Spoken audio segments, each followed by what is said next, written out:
Hi అండి. ముందుగా అందరికీ బిలేటెడ్గా హ్యాపీ దివాళీ. దీవాళి అంటేనే పెద్ద పండగ కదా. దీవాళి అంటేనే రంగులతో కాంతులతో నిండిపోతూ ఉంటుంది.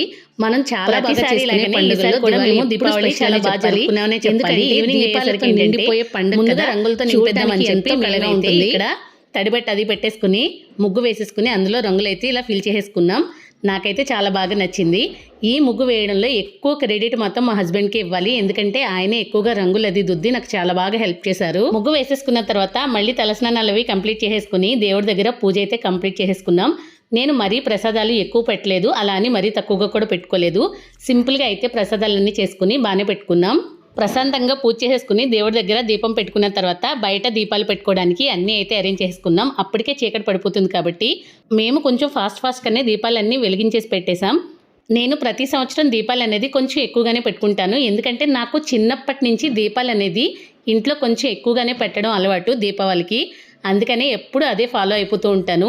ఇంకా ఒకవేళ దీపాలు తగ్గినట్టు అనిపిస్తే వచ్చే సంవత్సరం అలా యాడ్ చేసుకుంటూ ఉంటాను అనమాట. నాకు తోచినంత వరకు దీపాలతో ఇలా నింపేశాను. నేనే కాకుండా అపార్ట్మెంట్ అంతా చూస్తున్నారు కదా, భలే కళకళలాడిపోతుంది. దీపాలన్నీ పెట్టేసి చూడ్డానికే భలే ముచ్చటగా ఉంది. ఇంకా ఫైనల్గా కిందకి వెళ్ళి పిల్లలందరూ క్రాకర్స్ అవి కాల్చుతుంటే సరదాగా కాసేపు టైం స్పెండ్ చేసి వచ్చేసాం.